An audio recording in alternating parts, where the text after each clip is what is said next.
What's up, guys? It's Patricia from tarantulaheaven.com. I have over here Miss Spidey, my Chilean Rose here, and today I'm going to be sharing some really cool information I found, not about spiders or tarantulas, but about ants. And while this is not about spiders, I do think it is really, really cool, and I wanted to share it because I talk a lot about how spiders are being helpful in the medical community, and I hope that this also encourages more studies about spiders. So this is what a study found, and this is quite surprising. I was shocked. I had to kind of search through it and take a second glance when I saw the title, but apparently ants can sniff out cancer better than dogs.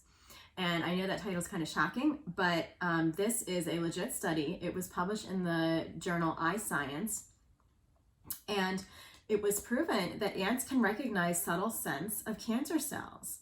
I think we all know that ants have much superior strength than we know. I mean, it's been studied that ants can carry several times their body weight, but they also are quite good at finding food. Their odor receptors are quite powerful.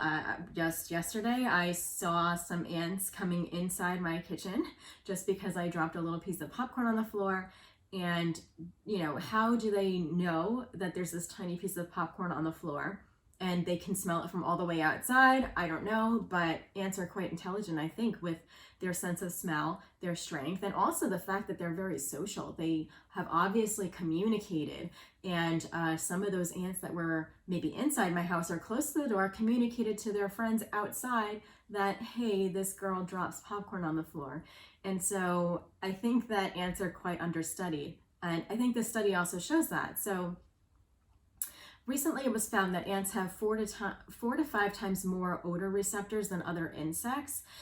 They use their sense of smell to communicate with other insects. And also, here's something interesting. This is how they also distinguish each other in dense colonies. That's insane to me because we know that ant colonies, I mean, if you see a bunch of ants together, like there's so many of them, and I guess this study is telling us that their sense of smell is so great. It's almost like dogs, right? Where you can like tell each other individually and tell each other apart by using that sense of smell. It's just baffling to me that something so small can just be so intelligent in this way.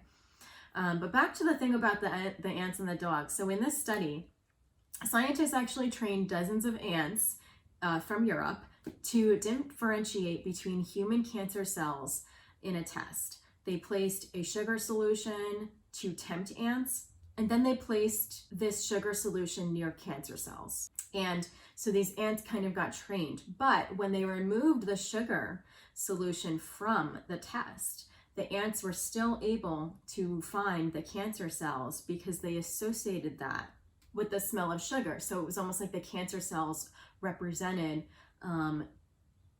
a reward because it was formerly associated with a reward of sugar. So that's fascinating. The fact that you can train ants and they have some sort of memory or instinct like that works like a memory. So that wasn't the end of the study though. Researchers further tested this with cancerous versus healthy human breast cells. And this actually trained the ants to differentiate between different cancer cells. And after 3 training trials, the ants were found to be highly accurate to recognize targeted cancer cells. Now, I'm going to leave the link in the description. I highly recommend that you actually check this study out because I'm sure that I am not explaining it nearly as well as the people who actually did this study, but oh my goodness, how cool. And it's so interesting, right? Because we think about dogs and their sense of smell and dogs being highly intelligent animals, right? And right now, dogs are the creatures that are mostly used for scent detection. We have trained dogs to be therapy animals. We have trained dogs to respond to epilepsy or any other seizure disorder. We have trained dogs to sniff out cancer cells. But it's really, really interesting because scientists are now stating, thanks to this new research, that ants are equivalent to dogs in this nature. And they're actually perhaps even better. And this is what got me. These ants needed a shorter training time And they're also a lot less expensive to train and maintain, of course, because the cost of a bunch of ants versus the cost of upkeep of a dog is going to be far less. But I mean, this is just amazing. These ants were trained in 30 minutes. And dogs are typically need 6 to 12 months of training before they can do this. So, no, I mean, we can hate on these little creatures and their, simple brains all we want, but are there certain areas where a simplified brain or nervous system might actually be quite helpful? Does this actually make them better tuned to do more complex things in our world and to benefit human health and research? This is so cool. So this is encouraging. More research is going to be done.